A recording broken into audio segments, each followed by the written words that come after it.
मातेच्या पोटी खऱ्या अर्थाने आपल्या रयतेच्या राजाचा जन्म झाला आणि तो इतका सुंदर दिवस आहे, इतका सुंदर दिवस आहे. त्या सुंदर दिवसाचा सोहळा आपण करतोय म्हणून प्रथम राजाला मानाचा मुजरा करू आणि मग सेवेला सुरुवात करू. माझी जाऊने दिया हमें सुंदर शिवाजी राजा, माझी जाऊने दिया हमें सुंदर शिवाजी राजा, दिया हमें सुंदर शिवाजी राजा, माझी जाऊने दिया हमें सुंदर शिवाजी राजा, माझी जाऊने दिया हमें सुंदर शिवाजी राजा,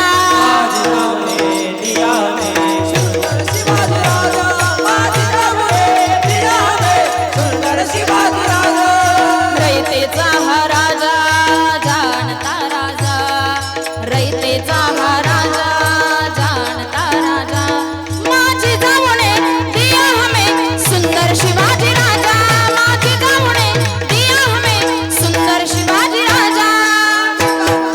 ताळी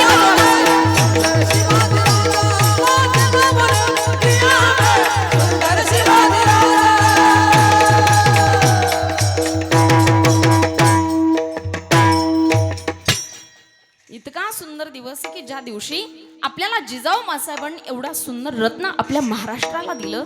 इतकंच नव्हे तर तो तारा या महाराष्ट्रामध्ये जन्माला आला. म्हणून आपण मोठ्या अभिमानानं म्हणतो गिरीशेखरी गिरिजा परी, गिरीशेखरी गिरिजा परी, लहरी भगवा ध्वजा, उगवला तारा तिमिर हरा गरजा शिवाजी राजा, उगवला तारा तिमिर हरा गरजा शिवाजी राजा.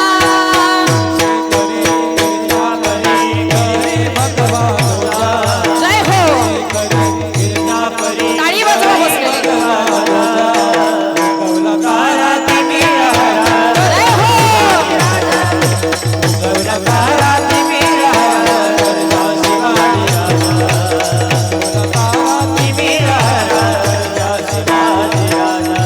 गिरीशेखरी गिरिजा परी, लहरी भगवा ध्वजा, गिरीशेखरी गिरिजा परी, लहरी भगवा ध्वजा, उगवला तारा तिमिर हरा गरजा शिवाजी राजा, उगवला तारा तिमिर हरा गरजा शिवाजी राजा. जय हो,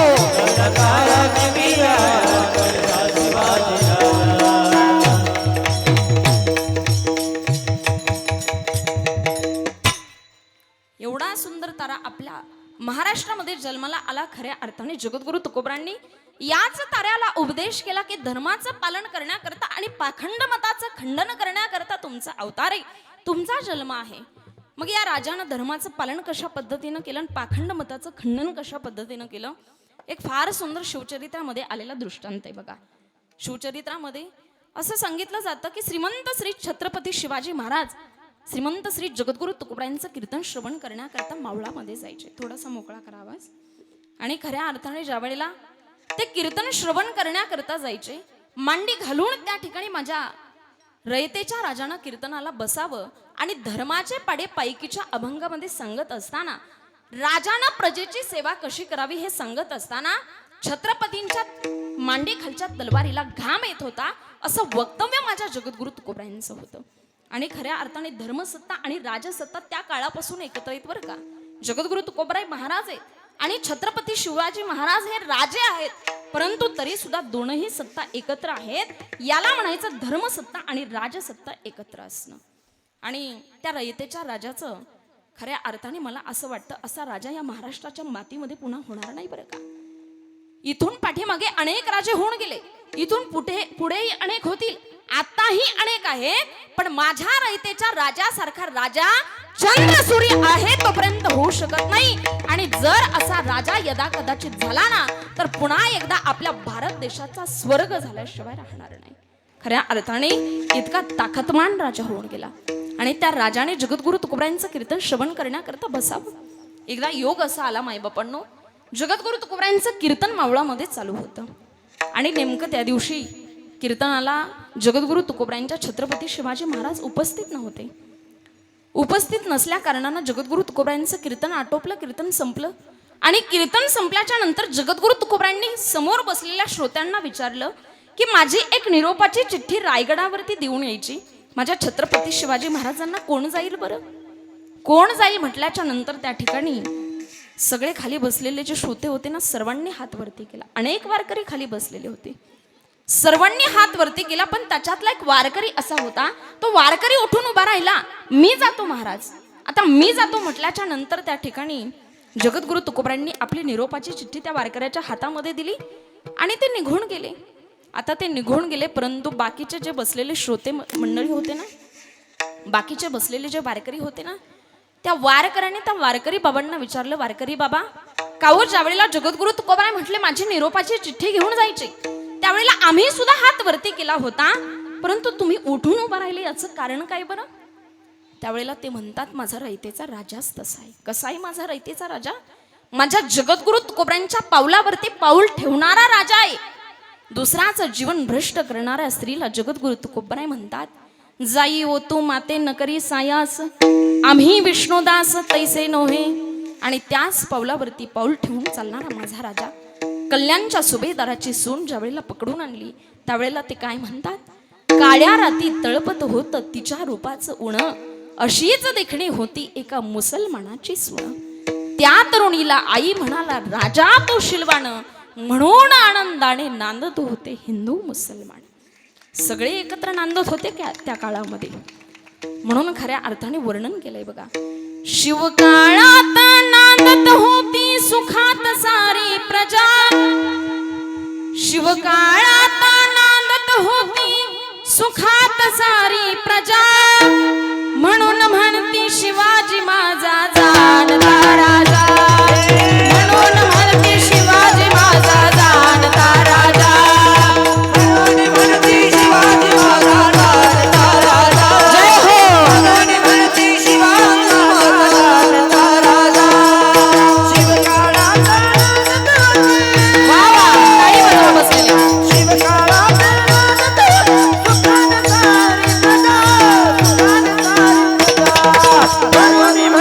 शिवाजी माझा जाणता राजा,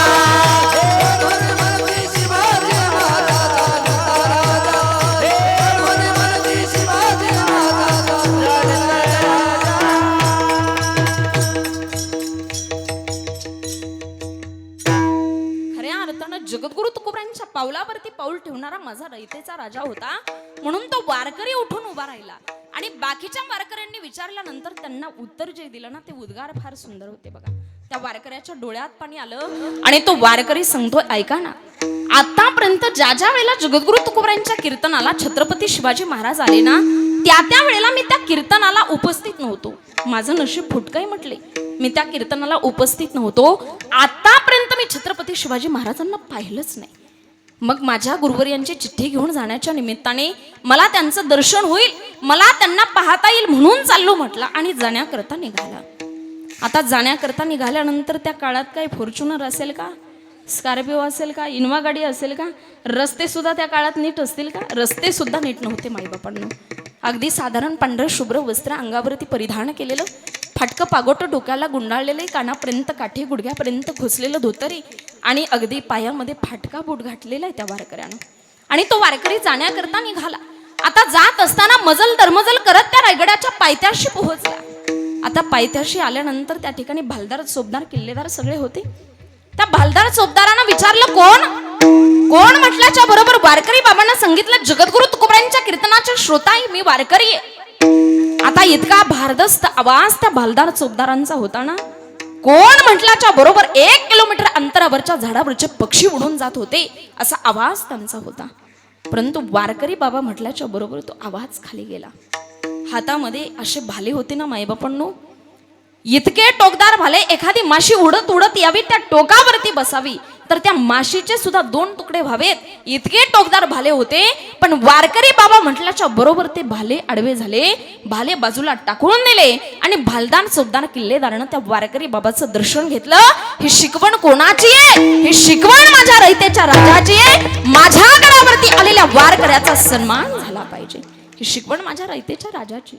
सन्मान केला. आणि सन्मान केल्याच्या नंतर किल्लेदाराच्या लक्षात आलं की राजे गडावरती आहेत. धावत पळत गडावरती निघाला. गडावरती गेल्याच्या नंतर सांगितलं राजांना, राजे गडाच्या पायथ्याला जगद्गुरु तुकोबांच्या कीर्तनाचे श्रोते वारकरी बाबा आलेत. कशा करता आलेत माहिती नाही, कशा करता आलेत. आता जितक्या वेगानं तो किल्लेदार गडावरती गेला होता ना, त्याच्यापेक्षा दुप्पट वेगानं राजे खाली आले. आता धावत पळत खाली आल्याच्या नंतर जगद्गुरु तुकोबांच्या त्या कीर्तनाच्या श्रोत्याचं वारकरी बाबांचं दर्शन माझ्या राजांना घेतलं.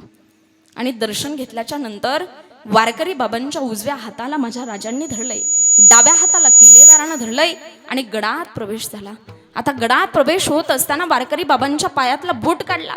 बूट काढल्यानंतर वारकरी बाबांचा तो बूट माझ्या राजांनी उचलून कोपऱ्यामध्ये ठेवला. का बरं? याचं कारण काय? त्याचं कारण तुम्हाला सांगते. गडावरती चांगलेही माणसं येत असतात, वाईटही माणसं येत असतात. मग माझ्या जगद्गुरु तुकोबांच्या वारकऱ्याच्या बुटावरती वाईट लोकांचे पाय पडू नये याच्याकरता वारकऱ्याचा बूट उचलून ठेवणारा एकच राजा या महाराष्ट्राच्या मातीत जन्माला आला. त्याचं नाव आहे छत्रपती शिवाजी महाराज. भंगार लोकांचे बूट उचलणारे लय राजे पाहिले असतील तुम्ही, खूप. पण रयतेचा राजा एकच झाला ज्यानं वारकऱ्याचा बूट उचलला, उचलून कोपऱ्यामध्ये ठेवला आणि गडाच्या आतमध्ये प्रवेश झाला. आता आत प्रवेश झाल्यानंतर आपल्या पत्नीला आवाज दिला, सोयराबाईला, सोयरा पाय धुण्याकरता पाणी आण ग. गंगाळ्यामध्ये पाणी आणलं सोयराबाईनं. ते पाणी घेतलं आणि त्या पाण्यानं वारकरी बाबांचे पाय धुतले माझ्या राजानं. पाय धुतल्याच्या नंतर उपरण्यानं पाय पुसले, आतमध्ये प्रवेश झाला आणि जेवणाकरता पंगत बसली.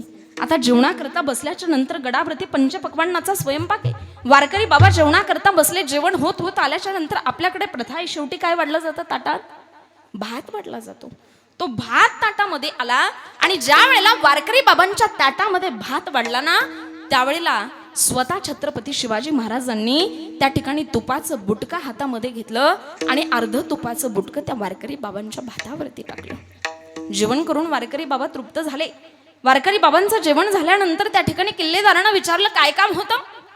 त्यावेळेला वारकरी बाबांनी सांगितलं, माझ्या गुरुवर्यांची चिठ्ठी घेऊन आलो, एवढी छत्रपती शिवाजी महाराजांना द्यायची. आता चिठ्ठी द्यायची म्हटल्याच्या नंतर किल्लेदार या नाताना किल्लेदारांना सांगितलं, द्या ती चिठ्ठी माझ्याकडे.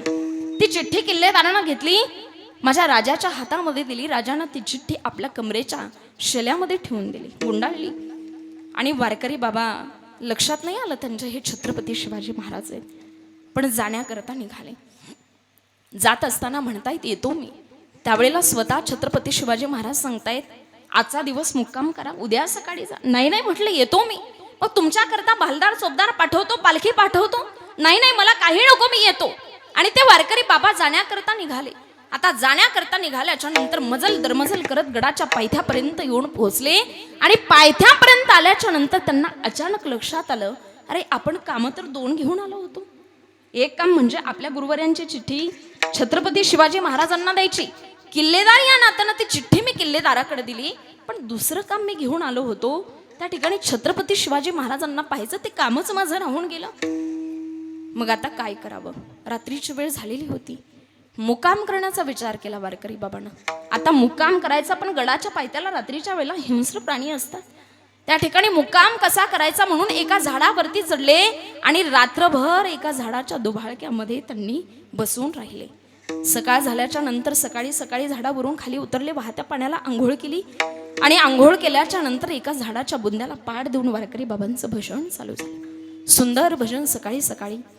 आणि किल्लेदारानं गडाचा दरवाजा उघडला आणि किल्लेदार खाली आला. आता गडाच्या पायथ्याला आल्याच्या नंतर अचानक कानावरती सुंदर असं भजन ऐकू येतंय. भजनाचा आवाज कुठून येतोय म्हणून आजूबाजूला पाहिलं तर झाडाच्या बुंद्याला पाड देऊन वारकरी बाबा भजन करतायत. डोळ्यात पाणी आलं किल्लेदाराच्या. वारकरी बाबा, अहो तुम्ही रात्री गडावरून निघाला होतात, तुमच्याकडे वेळ होता, तुम्ही घरी का बरं नाही गेलात? एवढा जीव धोक्यात घालून रात्रभर कुठे थांबलात? त्यावेळेला वारकरी बाबांनी सांगितलं, रात्रभर या झाडाच्या दुभाळक्यामध्ये थांबलोय. का बरं? एवढा जीव धोक्यात घालून. वारकरी बाबाच्या डोळ्यात पाणी आलं. वारकरी बाबा सांगतायत, अहो मी कामात दोन घेऊन आलो होतो. एक काम म्हणजे माझ्या गुरुवर्यांची चिठ्ठी छत्रपती शिवाजी महाराजांना द्यायची होती, किल्लेदार या नात्यानं ती चिठ्ठी मी तुमच्याकडे दिली. पण दुसरं काम जे घेऊन आलं होतं ना, ते काम माझं राहिलं. हो, कोणतं काम? छत्रपती शिवाजी महाराजांना पाहायचं काम माझं राहून गेलं. त्यावेळेला किल्लेदाराच्या डोळ्यात पाणी आलं. आता किल्लेदार रडत होता आणि किल्लेदार सांगतोय, अहो वारकरी बाबा, तुम्ही गडाच्या पायथ्याला आल्याच्या बरोबर धावत पळत गडावरून जे खाली आले ते छत्रपती शिवाजी महाराज होते. अहो तुम्ही गडाच्या आतमध्ये प्रवेश होत असताना तुमच्या उजव्या हाताला ज्यांनी धरलं ते छत्रपती शिवाजी महाराज होते. तुमचा गडात प्रवेश झाल्याच्या नंतर तुमचे बूट उचलून कोपऱ्यामध्ये ठेवणारे छत्रपती शिवाजी महाराज होते. तुम्ही आत आल्याच्या नंतर तांब्याच्या गंगाळात पाणी घेऊन तुमचे पाय ज्यांनी धुतले ना ते छत्रपती शिवाजी महाराज होते. अहो उपरण्यानं पाय पुसणारे छत्रपती शिवाजी महाराज होते. आणि ज्या वेळेला तुम्ही जेवणा करता बसलात ना, भातावरती तुपाचं अर्ध बुटकं टाकणारे छत्रपती शिवाजी महाराज होते. आता मात्र वारकरी बाबा रडत होते, मला आज कळलं माझा रयतेचा राजा वारकऱ्यांवरती किती प्रेम करणार आहे, माझा रयतेचा राजा संप्रदायावरती किती प्रेम करणार आहे, आणि माझा रयतेचा राजा कसा धर्माचं पालन करणार आहे आणि पाखंड मताचं खंडन करणार आहे.